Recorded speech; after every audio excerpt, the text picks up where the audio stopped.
Hey guys, welcome to another session of Epic 7. This is going to be my initial thoughts video for Solitaria of the Snow. I know I'm a bit late to the game in terms of posting this video or even making this video.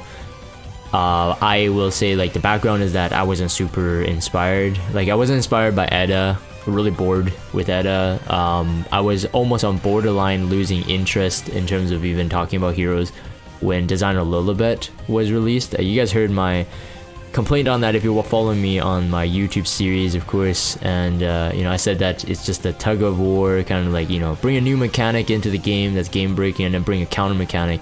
Although inevitable in a game like this, I understand it, but as the pool keeps widening, they are running out of ideas, and it feels like even though there are some new ideas in Solitaria, it's not even that new or unique.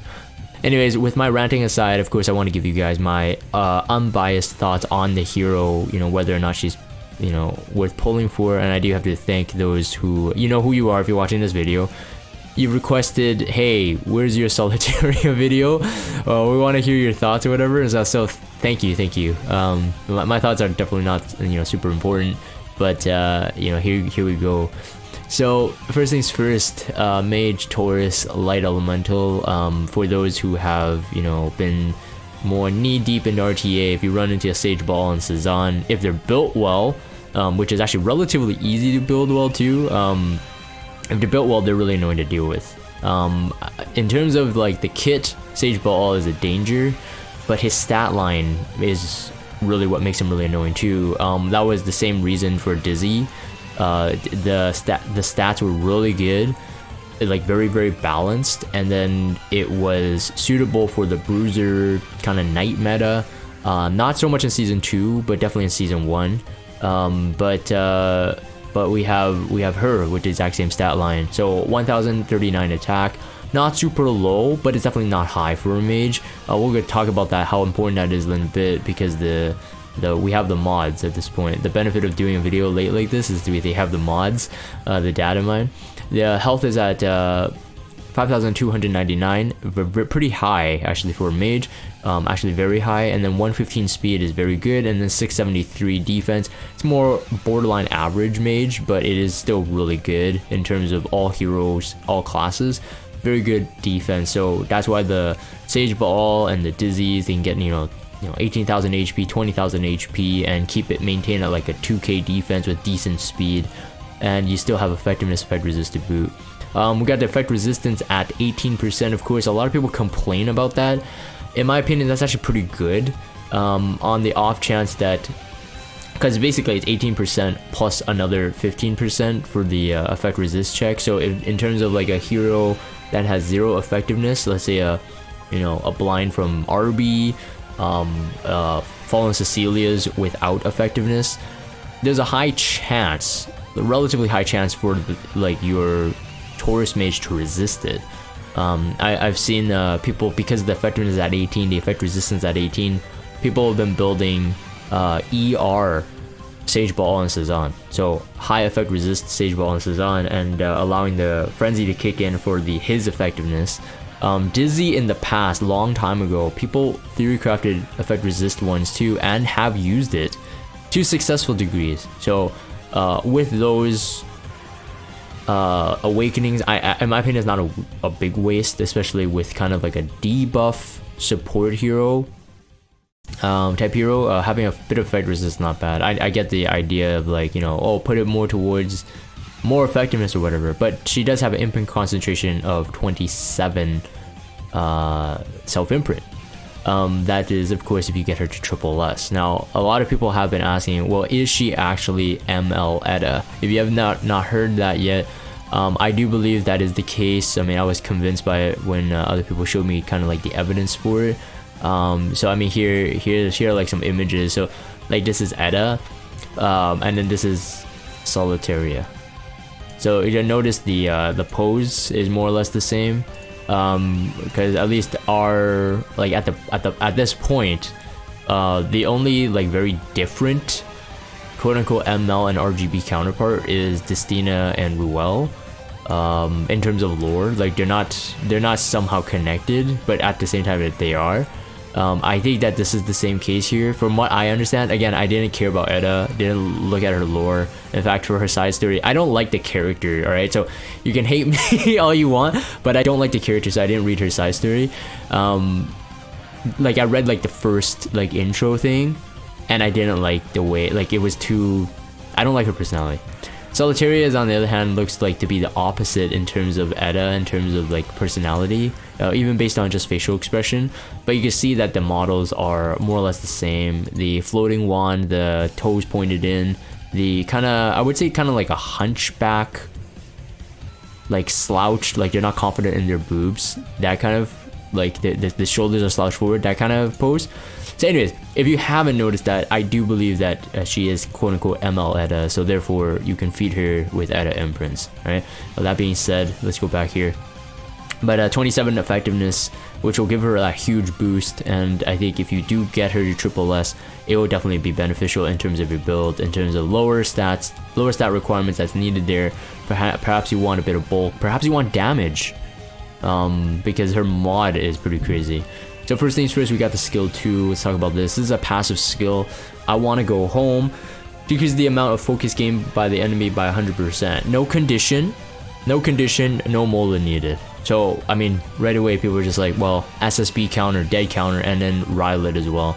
So I think at the end of the day, like no matter how you judge Solitaria, like whether she's going to be meta, whether she's going to be in your main draft or main usage, 100% is that she will be able to stop what makes SSB and Remnant Violet so good, right? They're really heavily based on that focus. Now, the focus, there's a lot of other focus heroes, RB for one. I think it was even shown in someone's video, if I remember correctly. But regardless, like RB, the RB one doesn't matter as much, except that like when he revives, he'll get full focus. I'm not quite sure. I'm pretty sure this does stop it. Like he won't get full focus based on RB's revive reading. So RB's full focus with a soul burn, and if he gets a greater attack buff, is very high damage in terms of the cleave, the AoE. I believe it is the highest in the game in terms of AoE damage. But she'll be able to stop it. I'm pretty sure RB does not revive with full focus. Okay, so we'll have to test it, but I'm pretty sure based on how RB's description is written, it says he revives and then he gains full focus, or he revives with full focus. But this stops it. So he shouldn't revive with focus. All right, so I would say SSB Remnant Violet, like hard counter. And then so therefore right now I'm still thinking like Solitaria, if you're thinking about RTA, right? So if you're going for like some kind of offensive comp, I think SSB at this point, like we got Rowana, we got Last Rider Crow, especially when it's AI defense. Like SSB I think is gone. Like she's not a defense hero anymore. Remnant Violet, we'll have to see how people pair Solitaria up in like, let's say, a Guild War offense comp.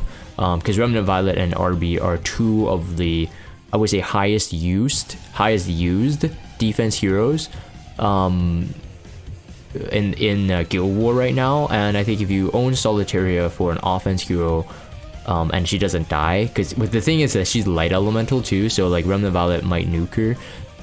But if she stops the focus of Remnant Violet, I'm interested to see how much Remnant Violet plays in the defense meta anymore.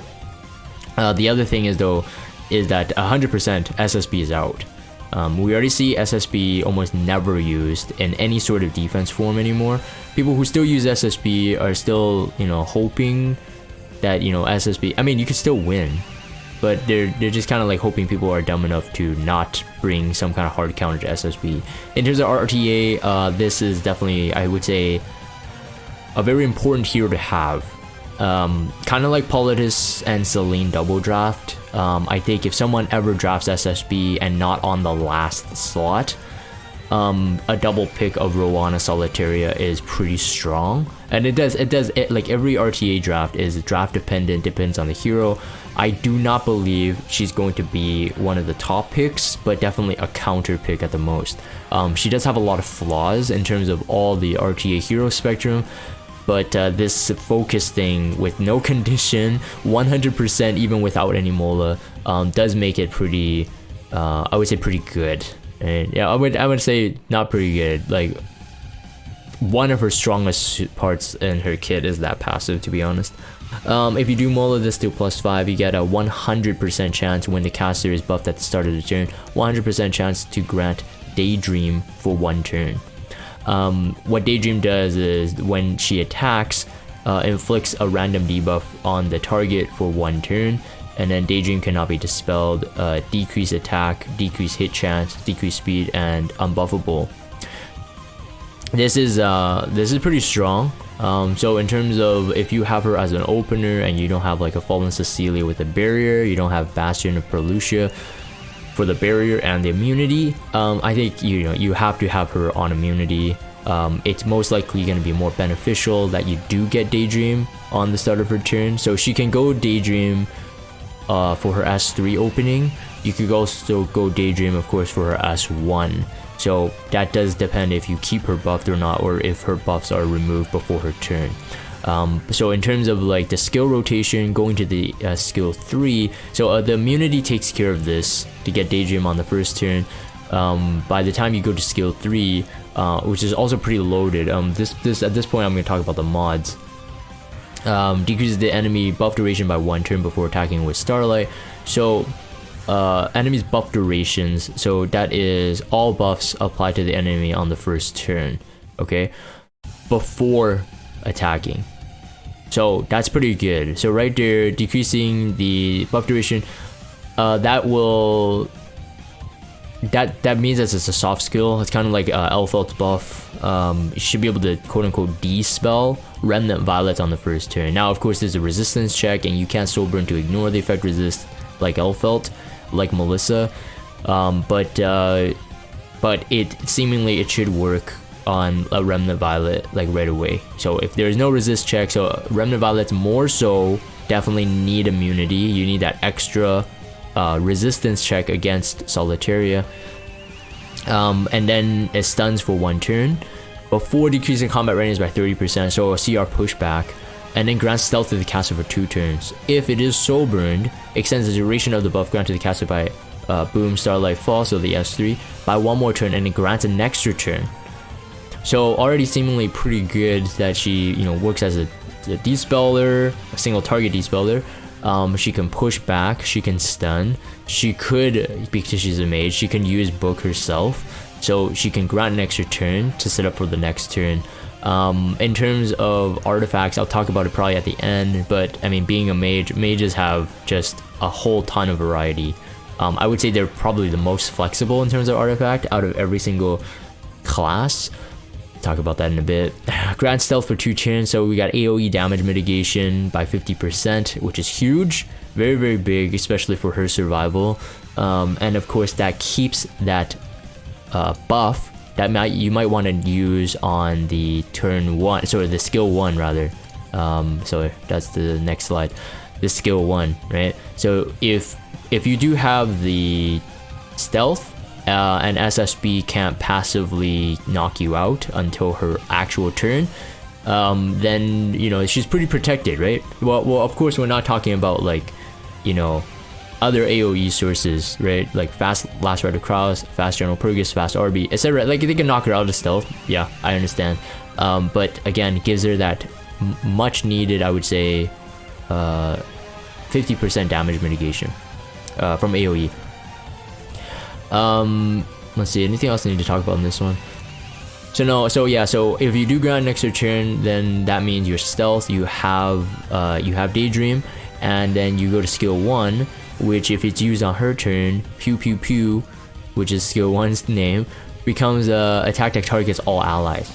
Okay, the change skill does not trigger a dual attack, so you can't draw a dual attack with her, but she can be drawn into a dual attack, which ends up being a single target attack.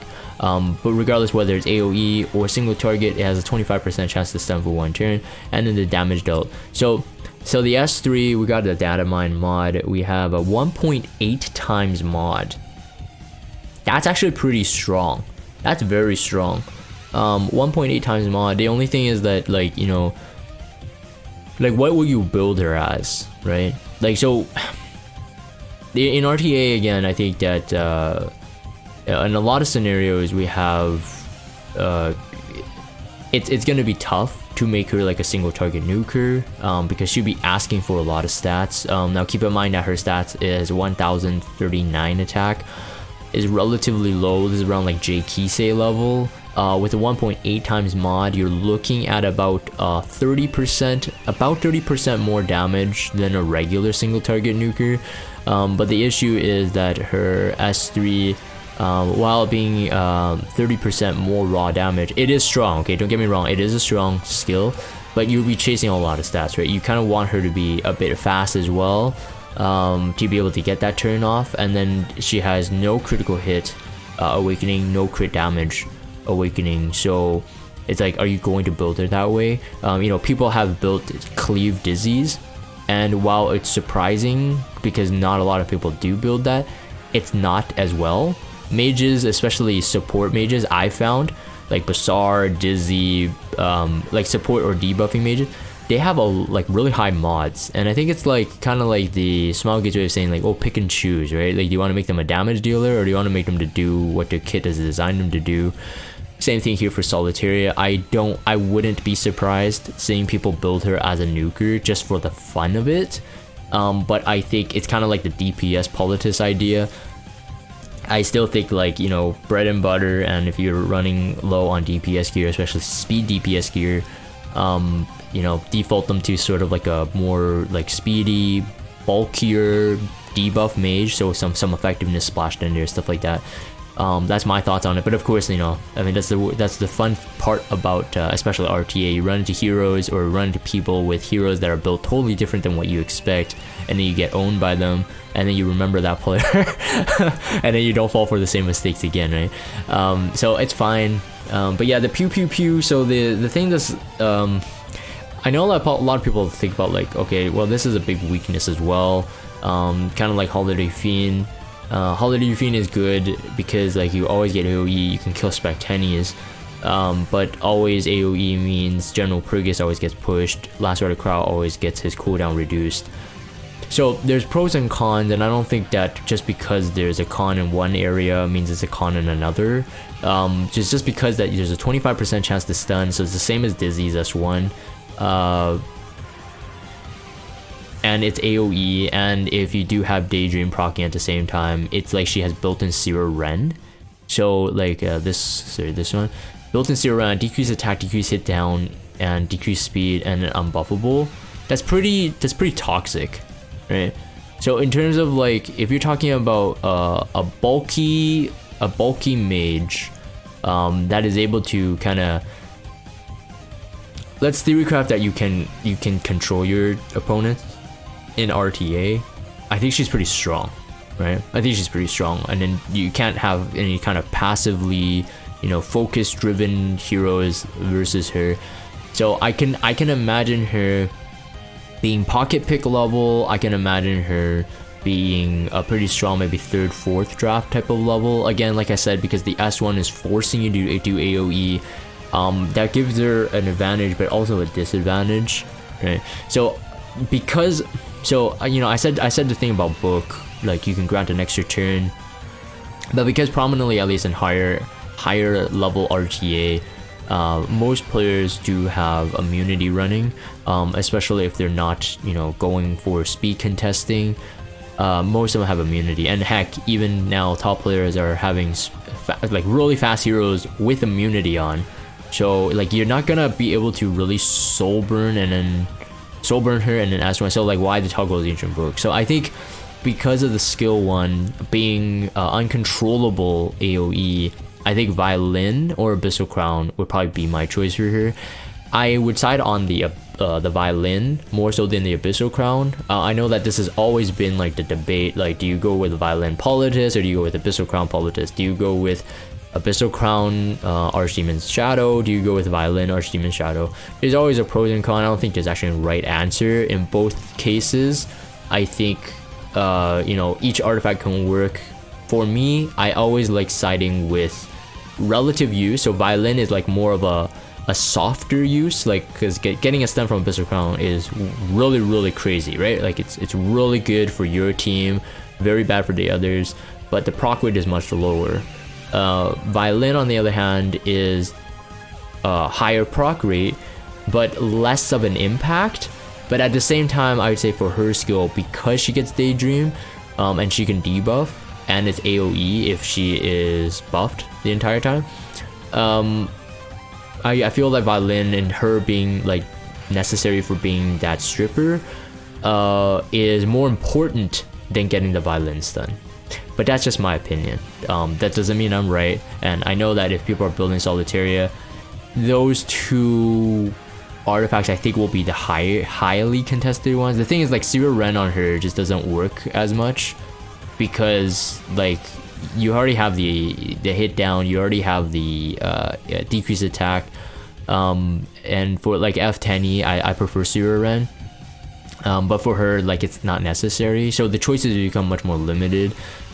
Oh yeah, well I would have to say that the Tug-of-war's Ancient Book, if it is used on her, it may not be for the fact that she needs to grab that extra turn. I do know a lot of players now are going Tug-of-war's Ancient Book F10E, Tug-of-war's Ancient Book Bazaar, Tug-of-war's Ancient Book Spike Tenny, every single mage with Tug-of-war's Ancient Book, giving them that soul to like either Soulburn the Last Rider Crow, Soulburn the A Tywin, Soulburn anyone really, is very beneficial on the first turn. So I can yeah, no, never mind, I'll take that back. I can imagine her, depending on the type of play that in each individual player you know is used to, I can imagine her on Tug-of-war's Ancient Book. So probably one of those three. So Abyssal Crown, Violin, and Tug-of-war's Ancient Book. In terms of the build, I don't think a counter build would suit her that well. You end up doing a single target because it's, yeah, I do not believe, yeah, it's on the caster's turn. Yeah, so the counter would not be on her turn. So yeah, it wouldn't be AoE, it would be single target. If they have immunity, it doesn't really matter. It ends up not doing much. So I think a speed set, immunity set would definitely be the case. It's just whether or not you want to side your damage. Like, you want to make her pseudo damage, do you want to make her just pure debuffer with bulk, or how much speed are you going to mix in there with effectiveness, etc, etc. The S1, I actually didn't talk about the mods. So the S1 was 0.8 in terms of the attack mod. So if you do want to benefit from the S3 at the 1.8 times mod, which like I said, very strong single target nuking skill, if you do want to do that, you are getting very diminished returns for the AoE. So 0.8 is pretty good for an AoE, especially it's on an S1. You do not expect any higher mod, but it's like, does that pay off in the long run? So I'm not quite sure. Like, the very fact that she can get stealth means that she could potentially be built as a higher damage. So like over time, that damage becoming a bit overwhelming to deal with, it could be pretty good, right? Especially if they do not have an AoE source. So hold on, let me quickly double check here. Yeah, so S3 is 4 turns with a -1 turn. It's actually pretty fast. 3 turn cooldown on the S3 means that, I mean, if the stealth is granted for 2 turns, she only has 1 turn that she's not in stealth, right?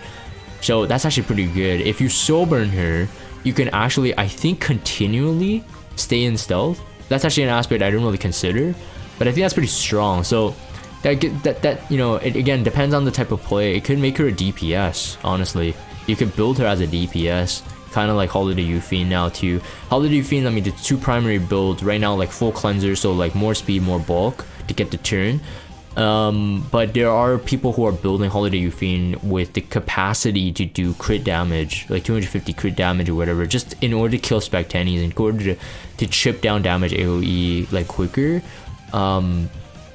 So yeah, so I actually, you know what, I'm thinking about that. I'm like, okay, yeah, maybe she can be built as a pseudo damage dealer too. But again, it's just a bit harder on the stats just because she doesn't have any awakenings that really help support that, I think. So yeah, this is just an image of what happened after she used the S1 pew pew pew. You can see that Ambitious Tywin is still, I mean, he's there. The dead hero is Athletica. And the pew pew pew of course landed. We got the stun, we got the unbuffable, we got the I think the unbuffable might have came from Politis actually, based on what's shown here. But SSB got an unbuffable and an attack down as well. It's very hectic. I can imagine her in the right comps, she can be pretty gross to deal with.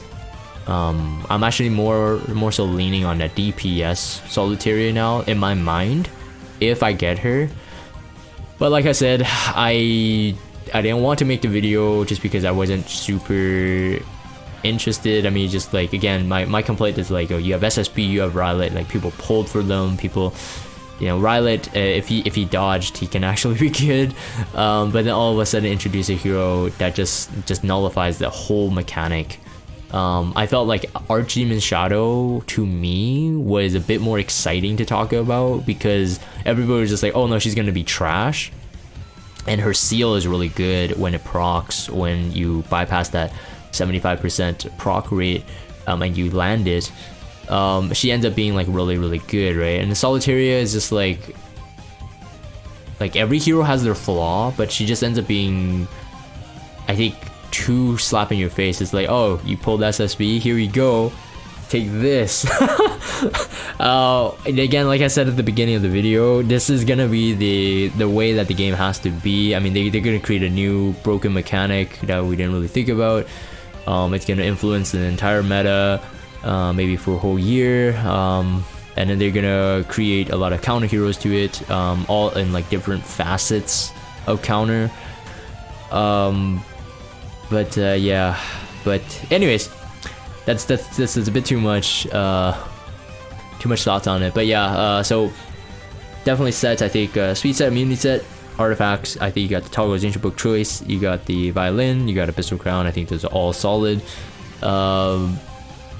In terms of a hero, I think all three skills are good. I think she has some chemistry in terms of like how her rotation would work.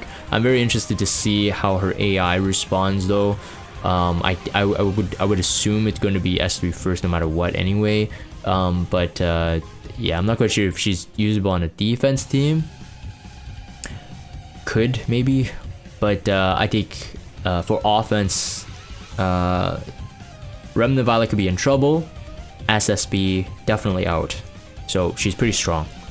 Anyways, I'm gonna end that for the video recording. Thank you guys for watching, and yeah, so if you guys have Discord, check out the Discord server, follow me on Twitter, subscribe to YouTube if you haven't. Again, thanks for watching. I'll see you guys on the next one.